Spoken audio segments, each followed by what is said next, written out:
Ready to do this? Yes. Good morning, fellas. Morning. Welcome to the new show. We are kicking off a new year with a new format, new ideas, and it's really fun to have you guys here on the first one, especially Gage. Gage has been, I've known Gage since he was a wee lad and has become a big part of this team and other things. And we're going to talk a little bit about the business, but I want to talk a little bit about 2024. 2024 was a wild one. It was, I hit my lowest low in 2024, right? But I also Started off right. Yes, and then I also reached the highest high that I felt in a long time, and then carried me on the journey I'm on now. Yeah. Isn't it wild how long a year is? We always see how fast it goes, but you look back and you go, holy.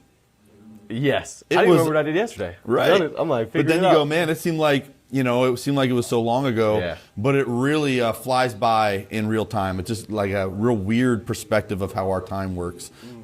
You talk about being low lows and high highs. You don't have to get into the lows, but the highs have been pretty high for you professionally. Yeah, absolutely. It has the growth, the perspective change, and then just the amount that has changed. And like you said, in a year, rewind a year ago, beginning of 2024, I was 2,000 miles away, no friends around me, no family around me, right? Very isolated. Not that I don't love my little group of Sam and my little boy, but even last Christmas, not last Christmas, the one before, it was just us, right? I had to go thrift gifts. Very hard for me to even go out and go buy like a $5 gift. Like that was pretty much breaking the bank.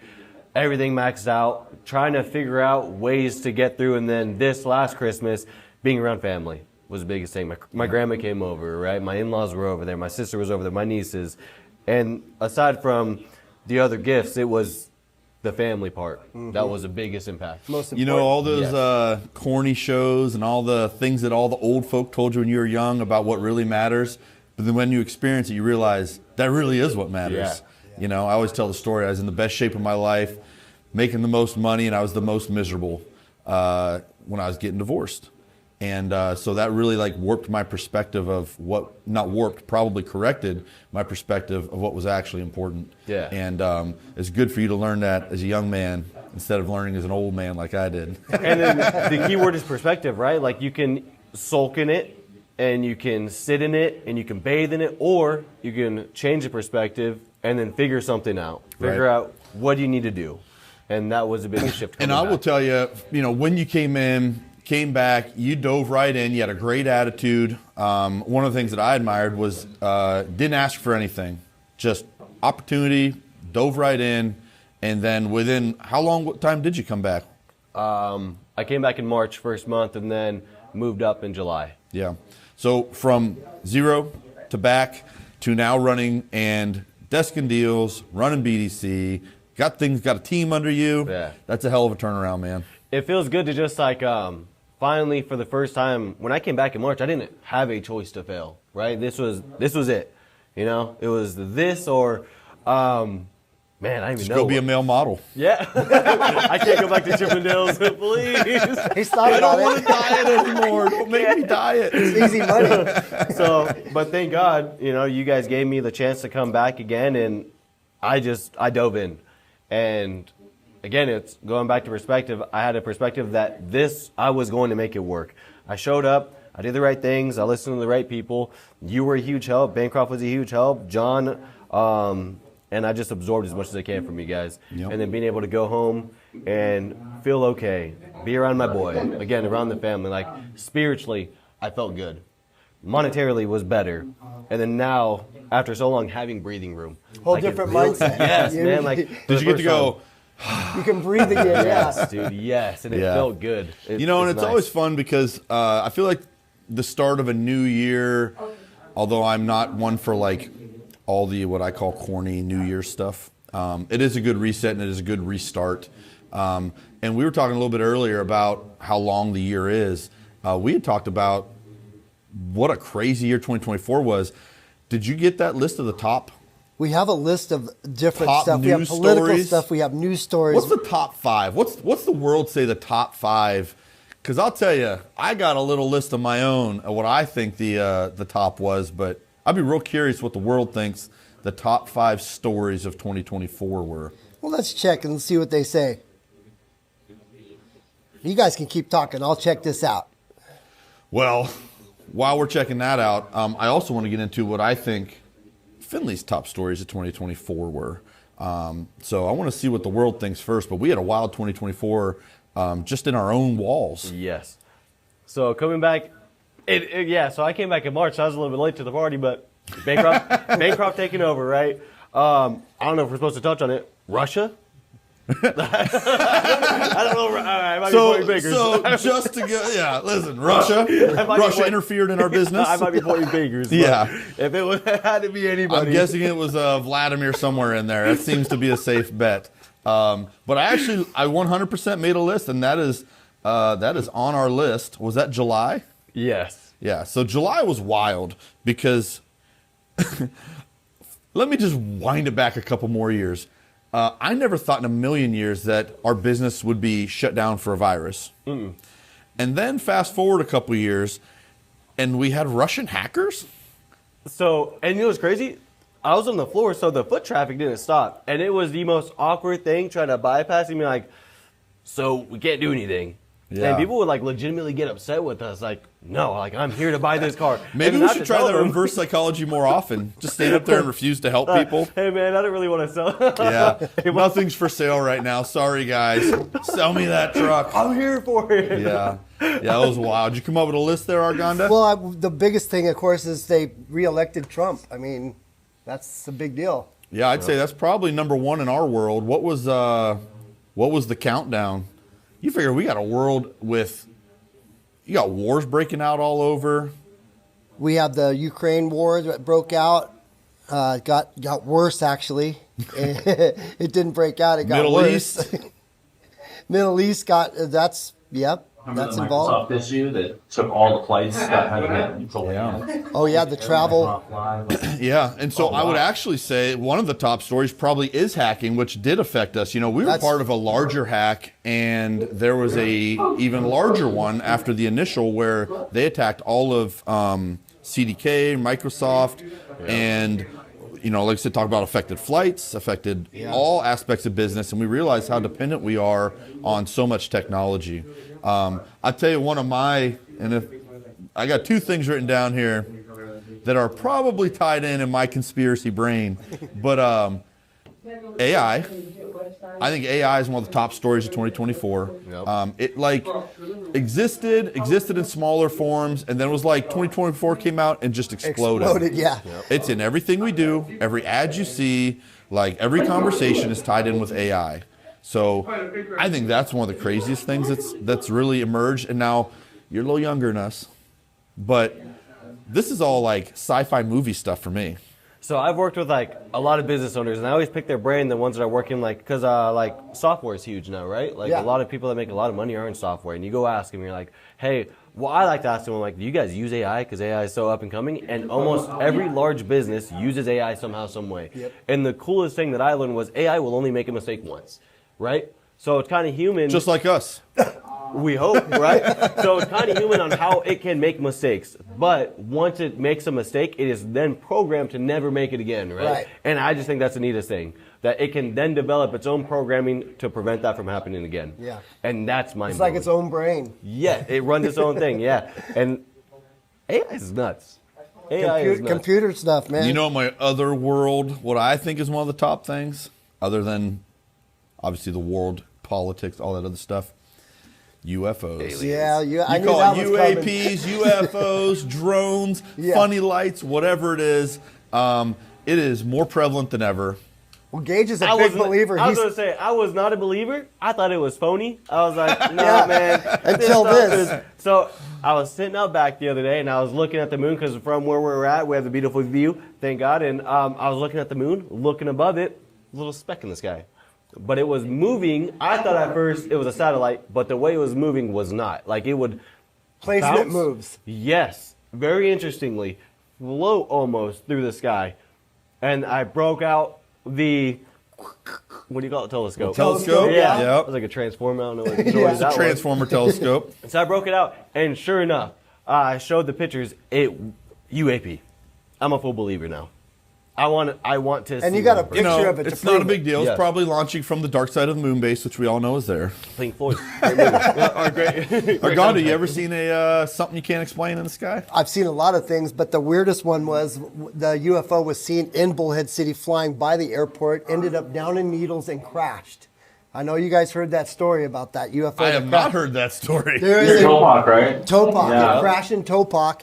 And just Jeff, like, you've been holding this story out of me all these years. well, I didn't know that you were so into the UFOs. I didn't know. That's literally all I talk about half the day. All the press was saying it was But a train anyways- derailment. That's how they covered up the story. They said it was a train Right, and they derailment. had the There was same no thing. escape. while ago. The helicopters came in, they craned all the pieces out, they got away, and everything was cleaned up like nothing happened. Yeah. We got to find some people who have some first or secondhand UFO experiences and get them out here. My neighbor said they saw Listen, the actual helicopter when it was You coming got to in. vet them a little bit. And then a black, If you get me trapped Listen. on camera with a crazy person, a black van had pulled up to their house and told them that they saw nothing, and they drove off. I feel like we could track down a lot of this just by finding the black vans. Where The else do you black ever vans, see yeah. a black van when it's not related Just to a chase UFO it. story? I like to do that to people, just randomly. Old people, I'll drive by them. You saw nothing to drive away. Just go around confusing people. Yeah. So the craziest thing to me is a lot of the stuff that we have been told for years is not true, is now like discussed in Congress, verified by government and military, and they claim to not know what it is either. But just 10 years ago, they completely denied it all.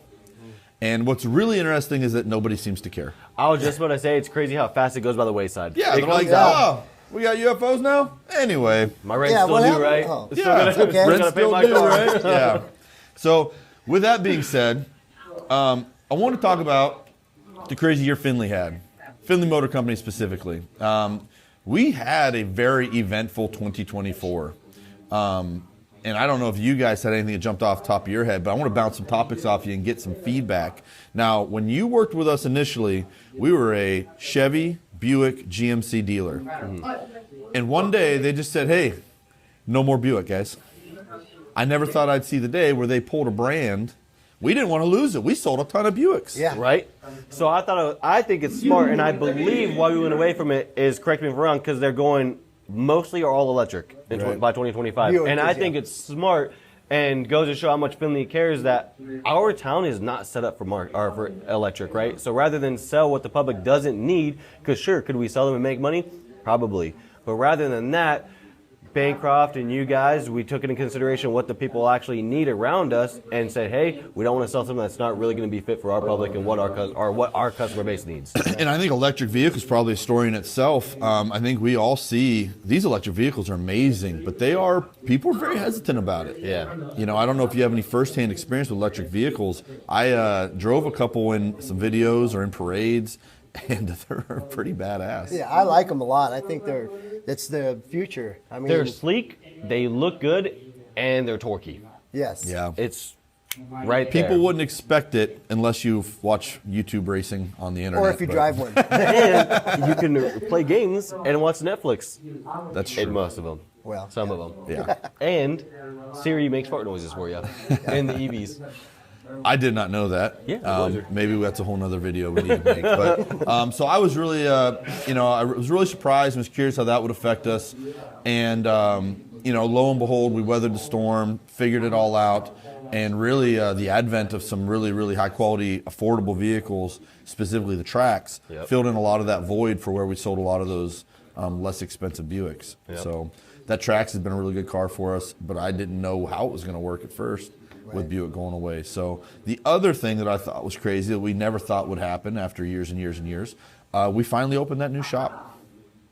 Oh, yeah, that's been in talks. What was on the other side of that lot for years and years and years? Good old A dirt. dirt lot. Yep. That's where we all hid and man. parked so we could be closer to the store so we didn't have to use the employee parking. Yep. That's right, Good yeah. times. Good times. Take a lot of naps there. Yeah, and it's really Okay. opened up a lot of our service business. It freed up a lot of things.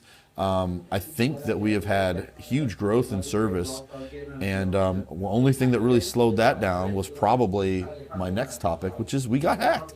Ugh.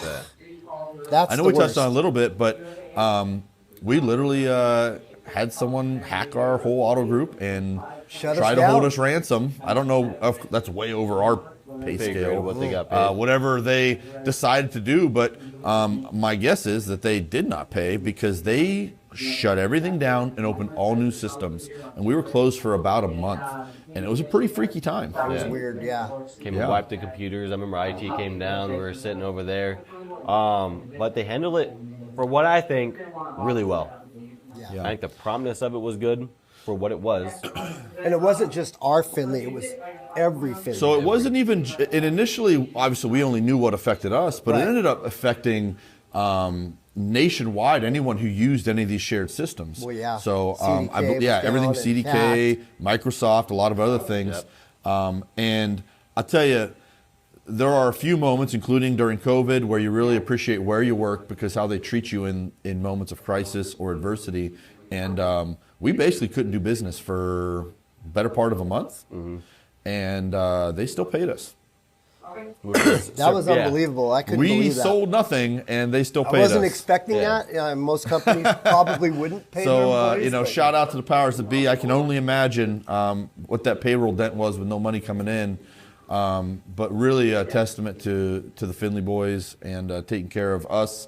It wasn't in our control either, but they could have very easily justified, hey, we're shutting it down, we're laying you off, and we'll figure it out. And they really stepped up, did a great They job. made sure everybody stayed. That's I what they had did. it was widespread news too. I had old coworkers and old managers from North Carolina Yeah. texting me like, "Hey, you guys are actually shut down?" I'm Yeah. like, yeah.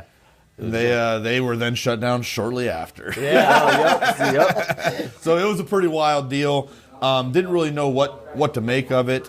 And I never thought I'd see the day where we were literally just crippled. So back in my day, we still hand wrote contracts occasionally. Not necessarily hand wrote, but you typed them up, signed them, whatever. More And paperwork. All of our systems are internet based now, and Yeah. so No it's paperwork. kind of an eye opener. Yeah. Of To how it used to be. right, Yeah. and now you talk about where most of our business comes from. Now you're running the internet world. That is the lifeblood of this business right now. Yep.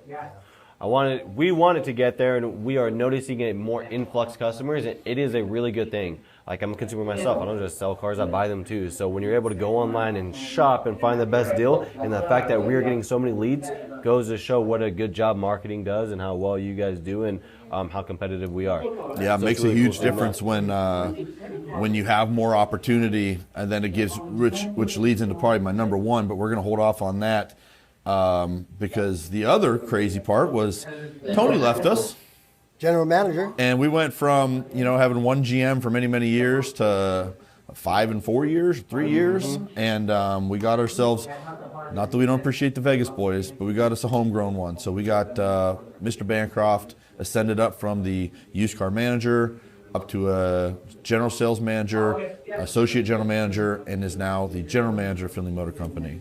So That's awesome. that was, I think we all kind of went, So I never met Tony. I heard that he was great. Obviously, I was gone on my own venture when he came over. But one thing that I can say came out well was name tags. You have to wear them now from Tony. So I have about 3 or 4. Got it on, Tony. Yeah, Don't I got worry, mine. man. But I heard he was a great guy. But obviously, coming back and having Bancroft in that role has been awesome. Yeah. Like, I've always looked up to Bancroft, a huge mentor, and the fact that he runs it and seeing that progress. Oh, man. Yeah. Yeah, that's And Bancroft had a luxury that not a lot of people have had in that he was an AGM for several years. So he learned a lot of those moving parts, a lot of those business things. You don't really learn until it's firsthand as a general manager. He actually got a kind of a world-class education in, and he got it from a couple different sources. He had a couple different guys above him to learn and mentor him. And probably going to pay dividends as we go through if we could ever get through a year without getting hacked. So, I was going to say, so then you look at We the gotta make it. 2024, right? He gets in there, and then we talk about how crazy 2024 was, and his resilience through all that change was also incredible to see. yeah, I can only imagine, man, I'm finally getting my opportunity. I'm going to run the show, Yep. get a month or two in, and then Boom. Yep. Pump the brakes. Yep. Yeah. So the fact that how he handled it was great to see. Yeah, absolutely. And, I think he's been pretty clear on the message, wants to grow our business, wants to grow our people, and see where this world takes us. And Wants I us think- to be great. Yeah, Vision, that's you know, that's one of the key things is that you have a clear vision that people can follow, and I think he's conveyed that message pretty well. Yeah, he has. And like I said, we will always have obstacles, but when you've got your why, you can always kind of sort it out. You know what I mean? So, and then I think the number one is, despite all of that craziness, we had year-over-year growth. Yep. Which I think is a testament to, I will say, not only Bancroft, but guys like yourself, Argonda, Eric, John, Adam, I mean, The list goes on. Chris G, like, you talk about individual employee growth, you know, we got guys who have gone from new guys to top guys in, you know, a matter of months. Yeah. And so I think that that's a real testament to the way we do things, the way we build and layer our teams.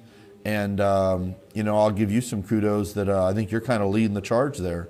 You know, you go from way back to Gage to young professional coming back and then really earning. And I think that's something that's kind of lost on people too, is earned opportunity. You know, in the car business, we always say you're given opportunity. Nothing is easy. Selling cars is not easy. This business is not easy, but it's an opportunity for you to kind of write your own story. Yeah. And you've done a great job of that. You know what I'm saying? Yeah. He even looks sophisticated now with the glasses. And it's exactly that. I'm going to borrow them glasses, see if I can look sophisticated. Yeah, you might. I don't technically need them right now. They're not prescriptions. They were recommended by Google. So, yeah. But we go to... Well, you stare at screens all day. You should probably protect your eyeballs. I know. I started getting headaches too, man. I was like, this is not good. It does. But we go to the earning, right? And it's cool. It wasn't easy. You know, 120, 130 hours every 2 weeks. Being the first one in, the last one out. It was fun. It was exciting. I lost a lot of home time, but then getting able to move into this and going from a producer to helping people grow. And me and you talk about it all the time because obviously you helped mold and shape and progress individuals much like myself, and now being able to do it myself and see the growth in people, that is more rewarding 10 times over than anything I've ever done before. You know, I got to tell you selfishly, you and Adam are some of my proudest car business achievements. Yeah. Adam, workhorse. Great guy. He's a stud. Yep. Red hair. It's red hair. We're going to have to get him on the show one of these days. Oh, for sure. And talk to him because one of the things that I am always, despite being a grumpy old man, I really do like people. And, you know, you have very strong ties to family, you know, kid, your motive. And I am always fascinated with what drives people, and Adam is very much the same. Very, very strong family drive, and I'd like to get him an opportunity to come out and kind of tell his story because he's got a unique story himself. So we'll have to make an effort to get Adam out here one day and tell us the Adam Get him on Hurley the story. podcast. Yeah, I've known him since high school too. So like, we always talk, and we've been going to the gym together in the mornings now. So we always have that like childish side to us still. And then we're Then at you work. get to work and Yeah, and then turns we're like two professional. completely different people. I'm just like, look at us, man. Just a bunch of guys that ended up working out. Thank goodness. It was good in two different ways. As a bit of a meathead, I really think it's important. It's an important aspect of everyone's life, but especially like young men, that they still take care of their bodies. They make that time to go and have that morning to get their mind right, take care of themselves physically, and I believe it pays dividends throughout the day, throughout your life. Yeah, for and sure. I will tell you, I did the opposite in my 20s. All I did was work. And I'll tell you guys the stories of, we get there in the morning, we go get some Carl's Jr. for breakfast, we'd sit at our desk, we get some Carl's Jr. for dinner, we go home, go to sleep, wake up, do it again, and 80, 90 pounds later. I was going to say, breathing gets a little bit harder every day. Yeah, you know, all of a sudden you look up, you've been doing it for 5-6 years, Yeah. and you're 80, 90 pounds heavier, and you wonder where your life went. And It's They can get away from you quick. It's a passion that I've liked to do for a long time. I got lost in it, but then going back to my why, which is my boy, being able to set a discipline for myself. Like, I don't want to wake up at 4:30 every morning. I hate it when that alarm goes off, right? That's like, I why don't I want to get out of snooze bed, right? So I end up snoozing once or twice, and then I'm up. But I'm able to do that because I want him to see a hardworking, driven, disciplined father that does the necessary stuff that may not be fun and may not be comfortable, but it at least sets a foundation for him to follow. That's great. I cannot correct him or tell him what to do if I haven't done it. That's I right. cannot tell him to be disciplined and wake up early if I'm not doing it myself, right? And he sees you doing it, so he'll understand as he gets older. Yes, and if I do it now, by the time he is a sponge, and he already is kind of sponging, like You have no idea how much your kid is a sponge. it's awesome. They pick up things that you don't realize. Yep. And especially like when they're very young, you just go, how the hell did they learn that Yeah. already? Yep, And they watch and mimic, Smart. and they pick up on everything you do. it is. It's amazing. So I used to think that Sam lied about me snoring at night, but sure enough, the other night I was laying with Hendrix and he was in the bed, and then he started fake snoring, and I was like, well, by God, she might be right. Yeah. Where else did he get that from? Yeah. Listen, deny. Right? It's those little things though that give you a why, give you a drive, give you passion, and that's my little why right there. Yeah. So I want to ask you guys. Obviously, we talked about looking backwards, 2024. But I think we all know that we want to learn from 2024. We want to appreciate 2024. But really, we're looking forward. We're looking to the future. Arganda, what's your 2025 look like? I mean, I'm gonna be great. I don't want to be good. I want to be great. We went over that in the meeting, and I thought about it a lot. And I'm thinking, a lot of times we do settle to be good, you know. But do we settle to be great? Not everyone does. And I think that's focused a little bit more on being great this year. You know, and that even includes what we're doing right now, jumping out of what we had always done. Yeah, our norm. Taking on some new, we'll probably have some learning curves and some for bumps sure. along the way. But, just this show and a lot of the content you've been producing, and that has kind of put you in a position to try to be great, Yeah, and if you're always doing the same thing. What was great 10 years ago? Probably Not not so great much anymore, anymore. right? So the world's true. always changing. Expectations are changing. And I know you're always a vision, plan, goals guy. What's on the agenda for 2025 Gage? He's gonna be great too. Other than Yeah. be jacked. So, I don't know. A lot of people may not like my answer, man. Last year was a very high intense. I pushed myself to get to where I'm at. Like I said, I'm able to finally take a breath, and I think this year is going to be slow down, pay attention to the small details, fine tune the little things, right? Because we get so focused on these big details, all these big things that everybody wants to work on, but you don't understand the small details that will actually make that big picture more feasible and get you there faster. But understanding I have more time, right? The man who enjoys the journey more than the destination will walk further. And that's what I want to do. I want to enjoy where I'm at. Be grateful for what I have. Be grateful for what I'm building, and keep on going for more. That is my goal. And you think people won't like that? I think that people always want you to be boom, boom, boom, and I'm going to be cautious and Slow careful. and steady. Slow and steady. That's what you're gonna be. Yeah, I think it is really hard to kind of appease everyone. But I tell you, one of the things that I think is imperative and is being authentic. Obviously we all have to kind of live through a professional filter at some level, or a general filter at some level to kind of get through the world. But if you're trying to be somebody you're not, it's not going to work. You're not going to be happy, and you're probably not going to be successful. And so I think one of the most important things that you can do is try to be authentic. And I think that's something that both of you guys do pretty well. And I hope that you can stick to that and still maintain your goals and get all the success you want. So I'll tell you, I'm very, I'll tell you, I'm going through a weird transition in life. Happens